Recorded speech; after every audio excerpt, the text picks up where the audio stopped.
ಎಲ್ರಿಗೂ ನಮಸ್ಕಾರ. ನಾನು ನಿರ್ಮಾಣಕ್ಕೆ ಗೋಮತಿ ಅಂತ KRS ಪಾಟೀಲ್. ಸರಾಯಿ ಬೇಡ,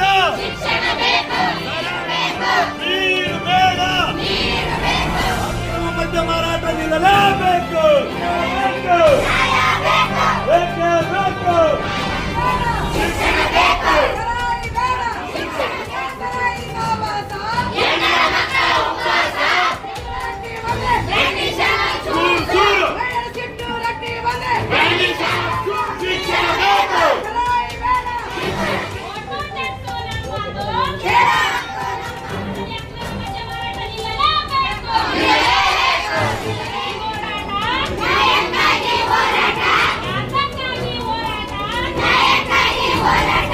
ಸರಾಯಿ ಬೇಡ, ಸರಾಯಿ ಬೇಡ,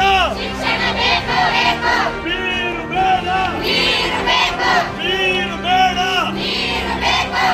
ಅಕ್ರಮ ಮದ್ಯ ಮಾರಾಟ ನಿಲ್ಲಲೇಬೇಕು. ಅಕ್ರಮ ಸರಾಯಿ ಬಂದಾಗಲೇಬೇಕು. ಅಕ್ರಮ ಮದ್ಯ ಮಾರಾಟ ನಿಲ್ಲಲೇಬೇಕು. ಎಲ್ರಿಗೂ ನಮಸ್ಕಾರ. ನಾನು ನಿರ್ಮಾಣಕ್ಕೆ ಗೋಮತಿ ಅಂತ KRS ಪಾಟೀಲ್. ಇವತ್ತು ರಾಯಚೂರು ಜಿಲ್ಲೆಯ ಸಿಂಧನೂರು ತಾಲೂಕಿನ ಮಾಡಿಸುವಾರ ಗ್ರಾಮದಲ್ಲಿ ನಡೆಯುತ್ತಿರುವ ಅಕ್ರಮ ಮದ್ಯ ಮಾರಾಟದ ವಿರುದ್ಧವಾಗಿ ಮಾಡಿಸುವಾರ ಗ್ರಾಮದ ನೂರಾರು ಮಹಿಳೆಯರು ಹಾಗೂ ಮಹಿಳಾ ಹೋರಾಟಗಾರ್ತಿಯರು ಎಲ್ಲರೂ ಸೇರಿ ಇವತ್ತು ಮಾನ್ಯ ತಹಶೀಲ್ದಾರರ ಕಾರ್ಯಾಲಯಕ್ಕೆ ಬಂದು ಮನವಿಯನ್ನ ಮಾಡ್ತಾ ಇದ್ದೀವಿ.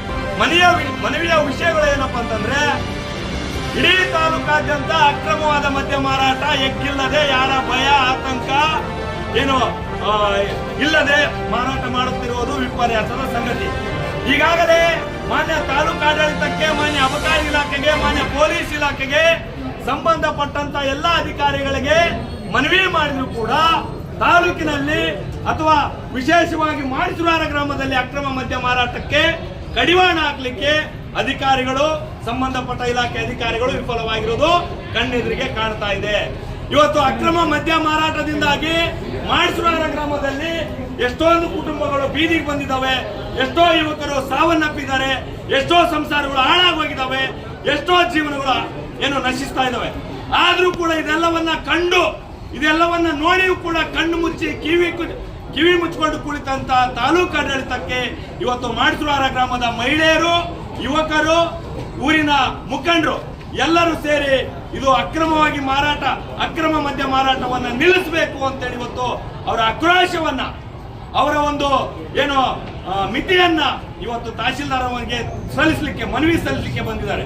ಇವತ್ತು ಈಗಾಗಲೇ 2-3 ದಿನಗಳಿಂದ ಮಾಡಿಸುವಾರ ಗ್ರಾಮದಲ್ಲಿ ಒಂದು ಪೂರ್ವಭಾವಿ ಸಭೆಯನ್ನ ಮಾಡಿದ್ವಿ. ಪೂರ್ವಭಾವಿ ಸಭೆಯಲ್ಲಿ ನೂರಾರು ಊರಿನ ಮಹಿಳೆಯರು, ಊರಿನ ಪುರುಷರು, ಊರಿನ ಯುವಕರು ಎಲ್ಲರೂ ಸೇರಿ ಅಕ್ರಮ ಮದ್ಯ ಮಾರಾಟ ಮಾಡುವ 5 ಅಂಗಡಿಗಳಿಗೆ ಭೇಟಿ ಕೊಟ್ವಿ. ಅಕ್ರಮ ಮದ್ಯ ಮಾರಾಟ ಮಾಡುವ 5 ಅಂಗಡಿಗಳಿಗೆ ಭೇಟಿ ಕೊಟ್ಟು ಅವ್ರಿಗೆ ಕೈ ಮುಗಿದು ಕೇಳಿದ್ವಿ, ಅಣ್ಣವರೇ, ಅಕ್ಕವರೇ, ಮುಖಂಡ್ರೆ, ದಯವಿಟ್ಟು ನಿಮ್ಮ ಊರಿನಲ್ಲಿ ನೀವು ಅಕ್ರಮ ಮದ್ಯ ಮಾರಾಟ ಮಾಡೋದನ್ನ ನಿಲ್ಲಿಸಬೇಕು. ನಾವು ನಮ್ಮ ಊರಿನ ಹೆಸರನ್ನ ಹಾಳು ಮಾಡೋದು ಬೇಡ ಅಂತೇಳಿ ನೇರವಾಗಿ ನಿಮಗೆ ಮನವಿ ಮಾಡ್ತಾ ಇದ್ವಿ. ನಮ್ಮ ಊರಿನ ಇವರು ಅಕ್ರಮವಾಗಿ ಮದ್ಯ ಮಾರಾಟ ಮಾಡ್ತಾ ಇದ್ರು ಅಂತೇಳಿ ನಾವು ದೂರು ಕೊಡೋದು ಬೇಡ, ನಮ್ಮ ಮಾನ ಮರ್ಯಾದೆಯನ್ನು ಇಲ್ಲಿಗೆ ಕಾಪಾಡೋಣ ಅಂತ ಹೇಳಿ ಮನವಿ ಮಾಡಿದ್ರು ಕೂಡ ಅಲ್ಲಿನ ಯಾರೆಲ್ಲ ಅಕ್ರಮ ಮದ್ಯ ಮಾರಾಟ ಮಾಡುವಂತ ಅಂಗಡಿ ಮಾಲೀಕರಿದ್ದಾರೆ ಅವರೆಲ್ಲರೂ ಕೂಡ ಕಳ್ಳತನದಿಂದ ಮಾರ್ತಾ ಇದ್ದಾರೆ. ದಿನ 50-100 ಪಾಕೆಟ್ ಮಾರೋರು ಇವತ್ತೇನ್ ಮಾಡ್ತಾ ಇದಾರೆ, 30 ಪಾಕೆಟ್ ಮಾರಕ್ಕೆ ಬಂದಿದ್ದಾರೆ. ಹಾಗಾಗಿ ಇದು ಕೂಡ ನಿಲ್ಬೇಕು. ಊರಲ್ಲಿ 1 ಪಾಕೆಟ್ ಮಾರಬಾರ್ದು, ಊರಲ್ಲಿ ಯಾವ ಅಂಗಡಿಯಲ್ಲಿ ಸರಾಯಿ ಸಿಗಬಾರ್ದು, ಊರಲ್ಲಿ ಯಾವ ಯುವಕರು ಕುಡಿಯೋರು ಇರಬಾರ್ದು, ಎಲ್ಲಿಯೂ ಕೂಡ ಸರಾಯಿ ಅನ್ನುವಂಥದ್ದು ಸಿಗಬಾರ್ದು ಅನ್ನೋ ಒಂದು ದೃಷ್ಟಿಯಿಂದ ಇವತ್ತು ನಾವು ಇಲ್ಲಿ ಮುಖಂಡರಿರ್ಬೋದು, ಆದ್ರೆ ಈ ಹೋರಾಟಕ್ಕೆ ಕೇಂದ್ರ ಬಿಂದು ಆಗಿರುವಂತವರು ಮಾಡಿಸುವಾಗ ಎಲ್ಲ ಮಹಿಳೆಯರು. ಇವ್ರು ಇದ್ದಿದ್ದಕ್ಕೆ ಈ ಹೋರಾಟ ಸಕ್ಸಸ್ ಆಗ್ತಾ ಇದೆ. ಇವ್ರು ಇದ್ದಿದ್ದಕ್ಕೇನೆ ಅಕ್ರಮ ಮದ್ಯ ಮಾರಾಟ ಅನ್ನುವಂತ ಆಂದೋಲನ, ಒಂದು ಚಳವಳಿ ಇಡೀ ತಾಲೂಕಿಗೆ ಹರಡ್ತಾ ಇದೆ. ಹಾಗಾಗಿ ಮಾನ್ಯ ತಹಶೀಲ್ದಾರ್ಗೆ ಮನವಿ ಮಾಡ್ತಾ ಇದೀವಿ, ಮಾನ್ಯ ಅಬಕಾರಿ ಇಲಾಖೆಯವರಿಗೆ ಮನವಿ ಮಾಡ್ತಾ ಇದೀವಿ, ಮಾನ್ಯ ತಾಲೂಕು ಪಂಚಾಯತ್ ಅಭಿವೃದ್ಧಿ ಅಧಿಕಾರಿಗಳಿಗೆ ಮನವಿ ಮಾಡ್ತಾ ಇದ್ವಿ. ಮಾಡಿಸುವಾರ ಗ್ರಾಮದಲ್ಲಿ ಈ ಕ್ಷಣದಿಂದ ಅಕ್ರಮ ಮದ್ಯ ಮಾರಾಟ ನಿಲ್ಲಬೇಕು, ಊರಿನಲ್ಲಿ ಯಾವುದೇ ಅಕ್ರಮ ಮದ್ಯ ಮಾರಾಟಕ್ಕೆ ಅವಕಾಶ ಕೊಡಬಾರದು ಅನ್ನೋದು ಎಲ್ಲರ ಅದೇ ತಾನೇ ನಮ್ಮ ವಿಚಾರ. ಆ ವಿಚಾರಕ್ಕೆ ನಾವೆಲ್ಲರೂ ಮನವಿ ಮಾಡ್ತಾ ಇದೀವಿ. ಈಗ ಇನ್ನ ಹಲವಾರು ವಿಚಾರಗಳನ್ನ ಮಾತಾಡೋದಿದ್ದಾರೆ. ಆಮೇಲೆ ದೌರ್ಜನ್ಯಗಳು ನಡೆಯಲ್ಲ, ಕುಡಿತದಿಂದ ಯಾವ ತೊಂದರೆ ಆಗಲ್ಲ ಅಂತ ಹೇಳಿ ಇದರ ಸಲುವಾಗಿನೇ ಬಂದ್ ಮಾಡ್ರಂತ ಎಲ್ಲ ಮಹಿಳೆಯರು ಕೇಳಕತ್ತೀವಿ. ಸರ್ಕಾರ ಇದಕ್ಕೆ ಗಮನ ಹರಿಸಿ ಈ ಅಕ್ರಮ ಮದ್ಯ ಮಾರಾಟ ನಿಲ್ಲಿಸಬೇಕು. ನಿಲ್ಲಿಸಿಲ್ಲ ಅಂದ್ರೆ ಇದು ಬೇರೆ ಬೇರೆ ಥರ ಆಗುತ್ತೆ. ಈ ಹೋರಾಟ ಇಲ್ಲಿಗೆ ನಿಲ್ಲಿಸಲ್ಲ, ಬಂದಾಗತ್ತಲ್ಲ ಬಿಡಲ್ಲ ಅಂತ ಹೇಳಿ ನಾನು ಇವತ್ತು ಮಾತಾಡೋಕೆ ನನಗೆ ಅವಕಾಶ ಮಾಡಿಕೊಟ್ಟಂತ ಎಲ್ಲರಿಗೂ ಧನ್ಯವಾದಗಳು. ಇಲ್ಲಿ ನಡೆದಿರುವಂತಹ ಹೋರಾಟಗಾರರಾಗಿರುವಂತಹ ರೈತ ಸಂಘದ ಮುಖಂಡರೇ ಹಾಗೂ ಕೆಆರ್ಎಸ್ ಪಕ್ಷದ ಮುಖಂಡರು ಹಾಗೂ ಈ ಊರಿನ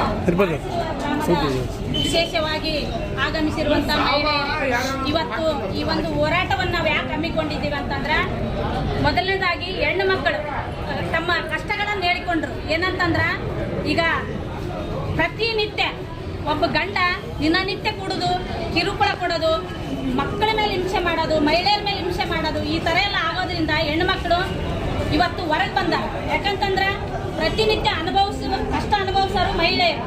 ಇವತ್ತು ನಿಜವಾಗ್ಲೂ ಅಲ್ಲಿ ಯಾವುದೇ ಲೈಸೆನ್ಸ್ ಇರಲಾರ್ದ ಮಾಡಿಸಿರುವ ಗ್ರಾಮದಲ್ಲಿ ಸುಮಾರು 5 ಕಿರಾಣಿ ಅಂಗಡಿಗಳಲ್ಲಿ ಅಕ್ರಮ ಮದ್ಯ ಮಾರಾಟ ನಡೀತೈತೆ.